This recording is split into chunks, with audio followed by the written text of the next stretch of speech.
So I am recording my homily for the first Sunday of Lent, and I want to talk a little bit about empathy and apathy, right?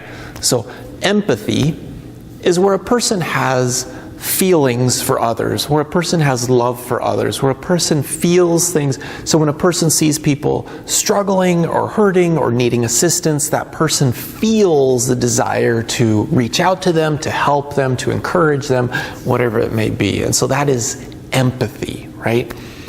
Apathy is the opposite, is where a person doesn't feel anything. It's where a person looks at the world or looks at a person or looks at a particular group of people and just feels nothing for them. And so even if they're struggling, even if they're hurting, there may even be resentments or there may be hostility, but they do not feel anything in a positive way for those others, right? So I want to talk a little bit about empathy and apathy. So this weekend, I was really sick. I got the stomach flu bad. I haven't been this sick since I was in the seminary. It was probably 12 years ago. And so as the stomach flu is coming, I thought, this is Lent, this is going to be great. I'm going to offer it up for everybody, right? I'm going to offer it up for my enemies, for my friends, for people who I'm praying for, the people who I'm doing spiritual direction with, the people who I'm doing counseling with. I mean, I'm just going to spread the grace, right? This is going to be beautiful. And so as the throes comes on, and I'm thinking of all these people that are precious to me or that I struggle to love, and you know what? I felt nothing for them. I felt nothing. I felt like it was just a sheer gritting of my teeth to even think of these people. In fact, it was like I was fighting a battle because I was just in this horrible state of hating what I was going through. And I felt no empathy at all. Now, after, I felt a lot of empathy. Not for them, but for people who are sick. I felt an incredible amount of empathy. You know, as priests, we go into the hospitals and the nursing homes all the time, and we see the signs on the doors that say, don't come in if you're sick. And I'm thinking to myself, I'm here, I'm visiting somebody who's dying, and I'm not sick. And so I'm grateful that I'm not sick, but I go in healthy and I leave healthy. And I don't always have lots of empathy for the person I just visited, for what they're going through, the pain and the suffering. But after I had that stomach flu, I felt empathy. It's like, that is miserable. That is horrible. We'll see how long that empathy lasts. But that's empathy, right? Where you feel a little bit more, you feel for the suffering and the hurting of a person. So, empathy and apathy. So I want to go a little bit deeper with those two things today, okay?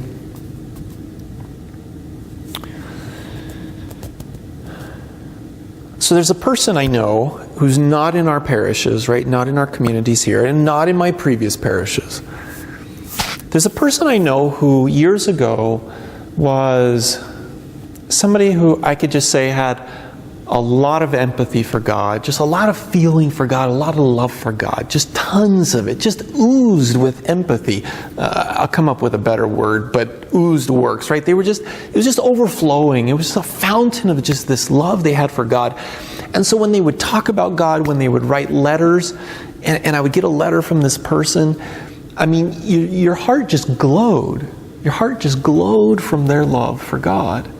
You just felt it. Or so I thought, right? Well, as time went on, I began to see that love fading. I began to see that empathy just fading. As a priest, I think we try to be like spiritual doctors. We try to think that we can help people. But I was at a loss. It's like, how can a person be so close to God and then just slowly be slipping away? And I watched their heart harden. I watched their heart turn more and more to apathy towards God. Until now, that's what it is. It's apathy. And it breaks my heart. And I didn't know what to do. It felt like there was nothing I could do. It's like, how did that happen? How could a person be so close to God and then slowly fall away? And so the complexities of empathy and apathy, right? What is happening? So let's go into the readings, right? In the first reading, we're in Genesis. We're in the garden. And you know the story. And so Adam and Eve are close to God, right? They are close to God. There's probably no two other human beings that were as close to God, at least as you see symbolized, as expressed in the story of the garden, where God walked with them. I mean, he was just so close. You almost get this feeling of this casualness about how close they were. If there's a reverence for God, it is definitely not a reverence of fear, but a reverence of love. That they was just so close, they were so at peace with God. Well, Satan is there, right? And so Satan slowly begins to work on their hearts. And so he begins to question whether or not God has empathy for them, right? Can you trust God? Does God really care for you? Does he have your best interests at heart? Yeah, that's what he told you, but can you really believe him? Because the reality is that's a lie, right?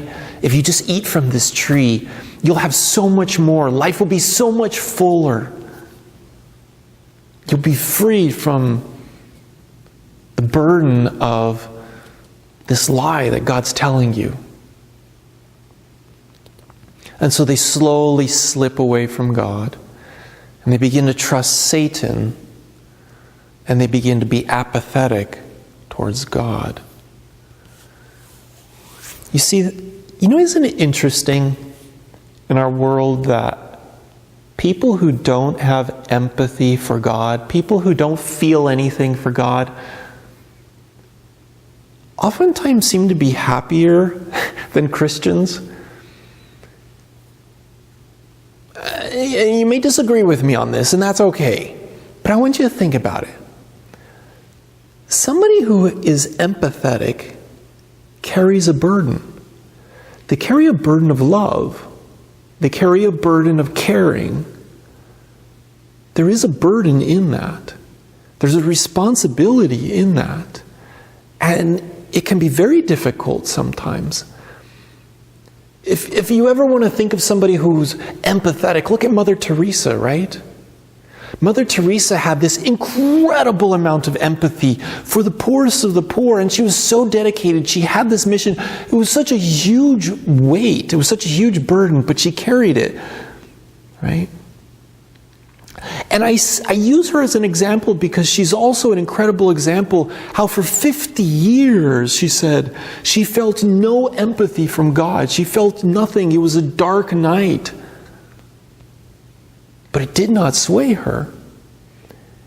And one may say, well, why would somebody be so faithful when God is being so apathetic towards her, like this temptation of Satan, right?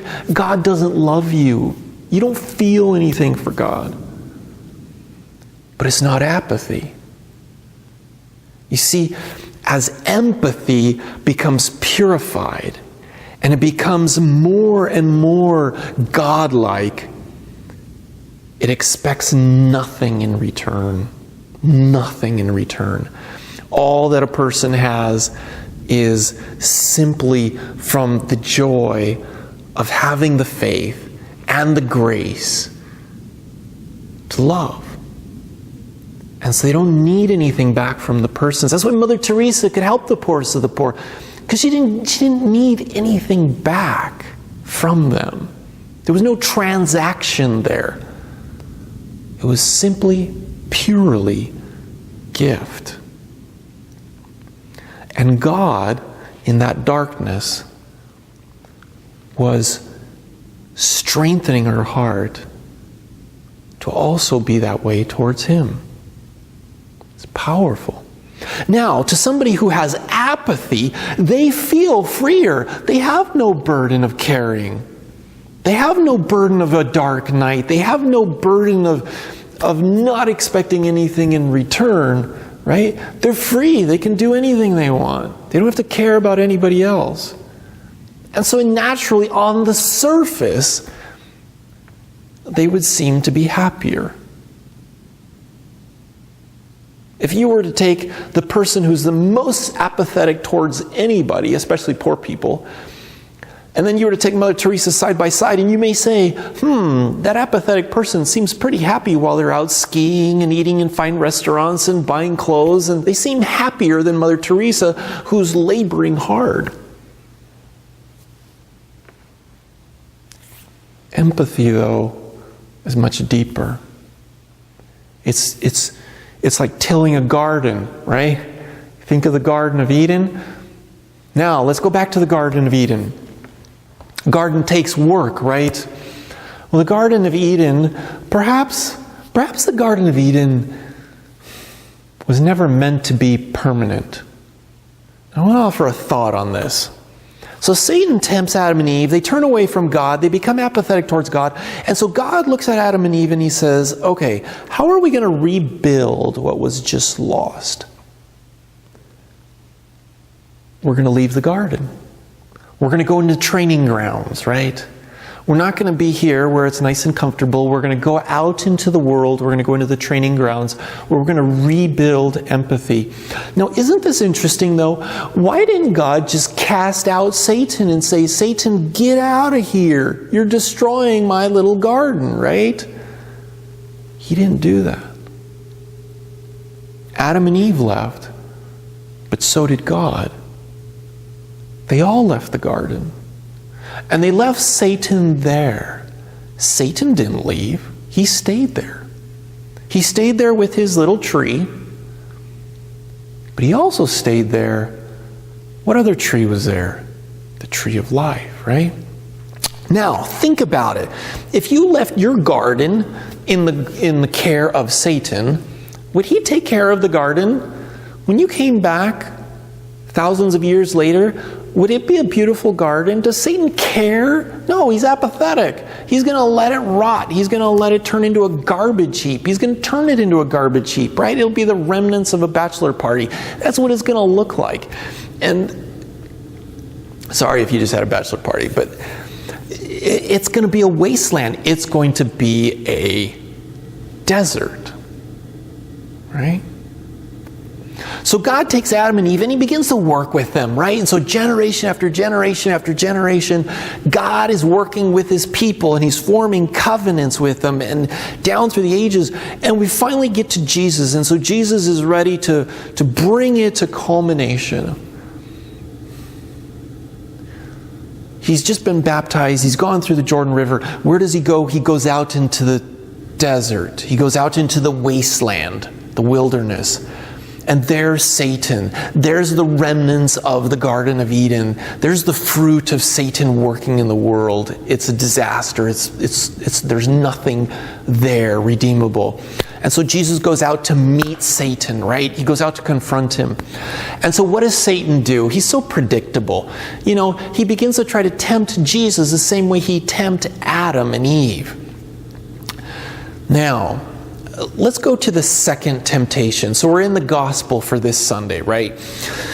The second temptation, Satan takes Jesus up to the parapet of the temple, to the very top of the worship space. He takes him intentionally to God's house, on top of it. It's almost like, I'm even more powerful than God, right? You need to listen to me. So he takes him up to the parapet of the temple. And what does he tell Jesus to do? Throw yourself down. Throw yourself down. God will catch you. If you really trust your Heavenly Father, He'll catch you, right?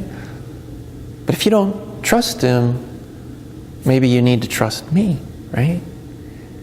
It's that old temptation right from the Garden of Eden. But did you ever catch that in this temptation, what he's also saying to him is, just commit suicide, right? Just throw yourself down. That's what people do when they commit suicide, when they have no hope. Just give up. Jesus, you're out here in the desert. You're out here in the wasteland. Why? Your people are going to abandon you, right? You want your people to have empathy. They're not going to have empathy. They're going to abandon you. They're going to be just like Adam and Eve. I'm going to sway them. They like me more than they like you. Just throw yourself down. You know? It's kind of dark, isn't it? It's ugly.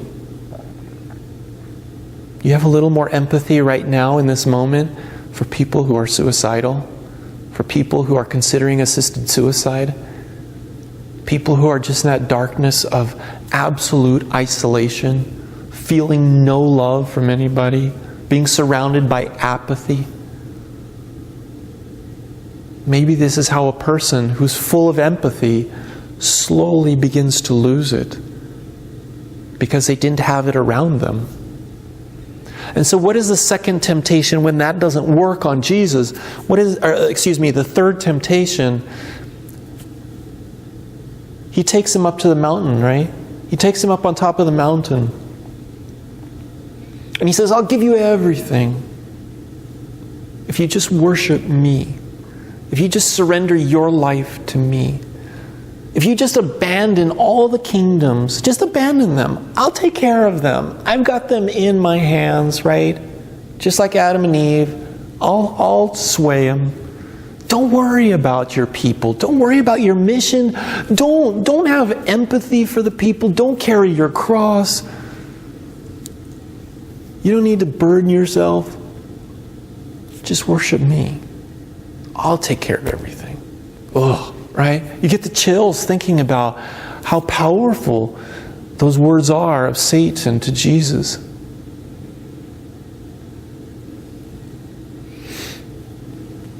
But Jesus wants to give us empathy. He wants to give us himself. He wants the cross to be a symbol of an empathy that can never be conquered. He wants to set an example for us that will never involve apathy. He needs every single one of us to have this kind of empathy, or else things start breaking down. Satan worms his way in, or snakes his way in, I guess that's a better word, right? Have you ever noticed that amongst the saints, Mother Teresa is no exception? You'll never find a saint in isolation. There'll always be another saint. There's always connections to other saints because they need each other. They need empathy. They need a network of grace. That's how grace is supposed to work. That's why, when you want to receive the Eucharist, you can't just come into the church and give yourself the Eucharist. You have to come to Mass, right? That's why we as priests, we sound like broken records all the time. Come to Mass, come to Mass, come to the Mass. Every Sunday, come to Mass, right? Because we have to come together. We have to have empathy for each other. And so if a person says, well, I don't need them, then Satan won. The temptation worked. Or if football is more important, or if the sporting event is more important, or whatever is more important, just sleeping in, Satan won. People say, well, it's not a mortal sin to miss Mass on Sunday. Yes, it is. Because when we do it, Satan won. I mean, there's a travesty. There's a complete breakdown of grace, of the path of grace, of empathy. We slowly begin to destroy the empathy of the people around us, until there's more and more apathy. And when apathy begins to really take a stranglehold, you know what we call that? Lukewarmness, right? Our communities become lukewarm. Now, just as a final thought, I know it's kind of depressing, sorry, but we're in a battle.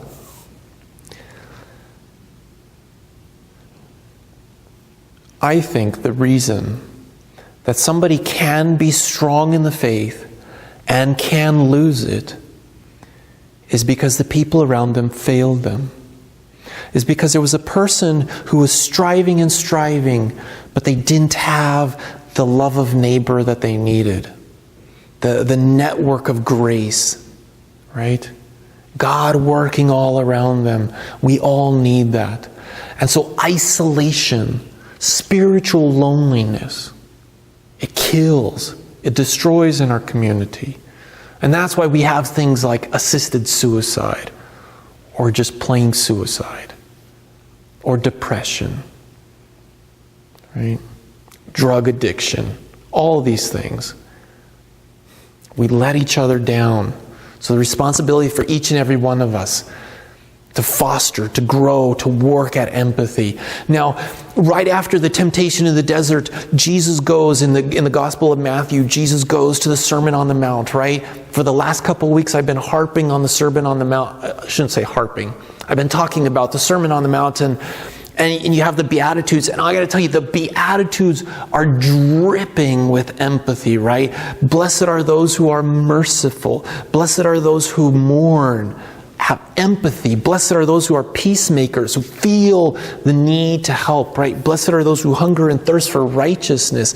Blessed are those who are persecuted. It's full of empathy and not one bit of apathy.